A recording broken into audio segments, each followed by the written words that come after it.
Storm cleanup continues, and details from this morning's Licensing Authority hearing. These stories and more on this episode of Barnstable Today.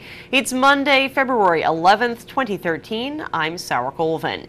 As of the taping of this show, more than 7,000 NSTAR customers in Barnstable remain without power. Heavy winds and wet snow knocked down trees, limbs, and poles across town, making for slow work for crews trying to restore power. NSTAR called in contractors from other states to help with tree removal and power restoration. They will continue to work very hard to try and restore power as quickly as possible. Outages can be reported to NSTAR by calling 800-592-2000. You can also visit nstar.com to check out the outage map. The Cape and southeastern Massachusetts really had the largest amount of outages due to the winter storm. Regional shelters are open if you need to seek shelter.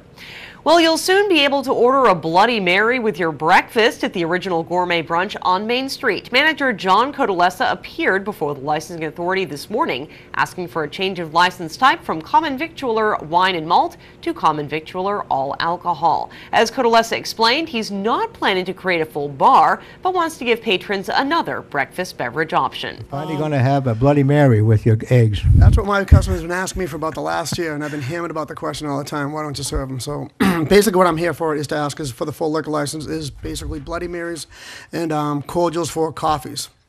That's it. We're not going to have this huge full liquor wall. It's just going to be what they call a dry well, and that's just basically it. No bar? No bar. No bar at all. It's all sit-down dining. If they're not eating, they're not drinking. How many years you been operational now? The joke is too long.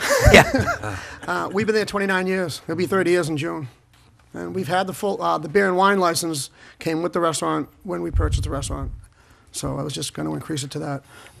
Cotter said he wants to help retain his customer base. So everyone's trying to get an edge. Yeah, absolutely. And like I said, no one has ever had a drink there unless they had a meal there. They're not coming in just to drink. They're not going. I'm a breakfast and lunch place, folks.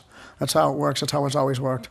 We've always had a 3-drink limit when it came to the champagnes. And I'm not in for the bar business. I'm in for the people who walked away looking for a Bloody Mary. Right. Basically, that's bottom line. That's all it really is. I empathize. I was in that business for 30 years myself, so I understand the trials and tribulations, so I wish you well. Thank you.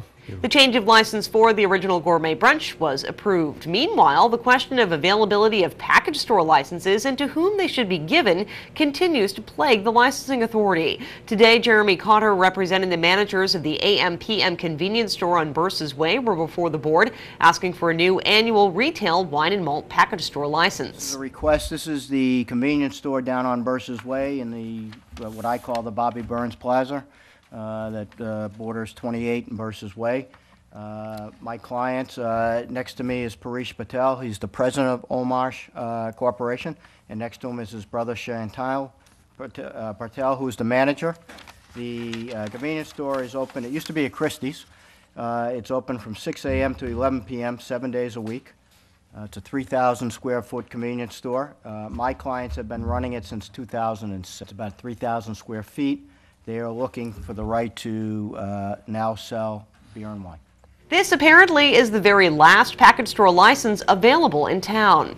Commissioners, this is the last beer and wine package license available in the town. I provided to you actually a map listing all of the licenses throughout the town. As you know, that we have this issue going on with the Barnstable market that we haven't resolved yet on the full package license. So I thought you'd be interested in seeing where the licenses are located.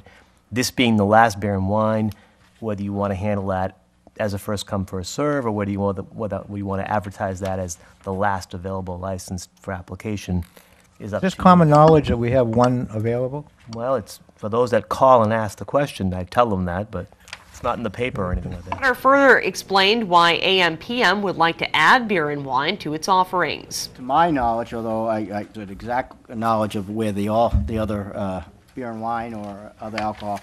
But this is a convenience store that's widely used. There's nothing else in the plaza nor on Burses Way that I'm aware of, except maybe as you get up towards North Street. I don't know. The public has come in for many years and asked for the right to buy beer and wine, and they haven't. They've tried to run the business, and they have run it very successfully for the last 7 years. But they're looking to expand and service their customers who are asking for it. It's a convenience store. Many convenience stores do sell beer and wine. and they'd like the opportunity to do so. The board decided to continue that hearing until March the 4th and hopes to have a clearer idea of license availability at that time. The Barnstable Market in the Village is still awaiting a decision on its requested full alcohol license. Well, longtime Hyannis breakfast restaurateur Perry Gaines is hanging up his spatula after 23 years of serving on Main Street. Aaron Webb of the Daily Paper is on tap to take over Perry's Deli. This morning he was before the licensing authority asking for approval for a new license. Good morning. Good morning. So we are just applying for a license to operate Perry's Main Street Deli, as is currently licensed. Say it again. I'm sorry, Aaron Webb. Samantha Webb. So I read all about it in the paper. Is there anything you can add that was an article in the paper? Not much. Where's Perry? What you see is what you get. Is Perry here? Yeah. No, Perry. no, he's not. Oh. So you're going to run both places?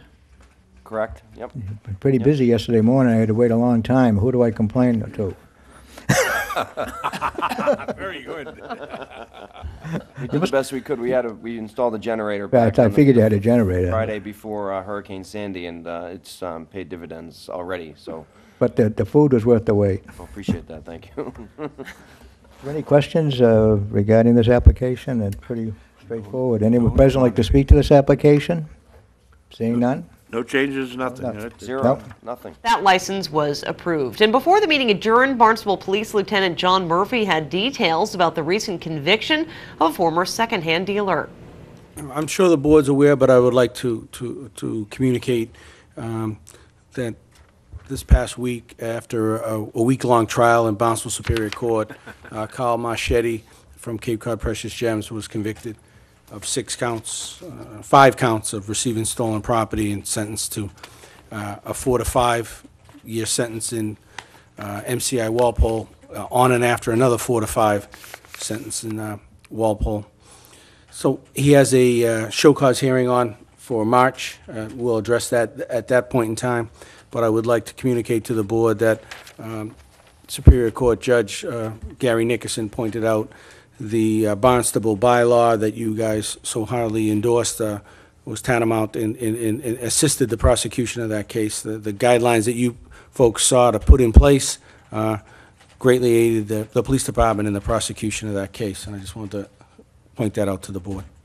It was good to see that the judge, saw his actions, what it did to other people, and treated it as he did. It was gratifying to see, as you know and I know, that many times crimes that are serious that affect other people that commit these do not get the sentences they deserve. So it seemed to me, after reading it, that it was something that was gratifying. Yeah, and I think what it does is it points, it highlights the town of Barnstable and the licensing authority that you guys had the forethought back when you passed that ordinance to see down the road what would happen and what could happen and protect the citizens of the town of Barnstable and the property that they own. And I would just like to say, on behalf of the Police Department, Chief McDonald, thank you for your foresight in that issue and your cooperation as we move forward. Murphy says the town's new bylaws are extremely helpful in making strides in eradicating the sale of stolen goods in Barnstable and beyond. The bylaw itself has been immensely helpful. And I would just like to highlight and point out to the board, thank you for your question, Mr. Sullivan. We've recently met with 4 of the junk dealer licenses that hold the town. It'd be Hanush Jewelers, Spindle City, AJ Marks, and More for Less, who have on their own agreed to pay $140 to buy a software program that would assist the police department in even further tracking the sale of these items. It was a voluntary basis, and they've done it with the cooperation of the police department in deference and respect to the board. So your efforts have been copied Cape-wide. There's been numerous jurisdictions throughout southeastern Massachusetts that have requested our language that we help craft with the helps of other jurisdictions, the language that we move forward with in our bylaw, and instituted the same. So kudos to you. You can watch the full licensing authority hearing online at the town's website. With Barnstable Today, I'm Sarah Colvin.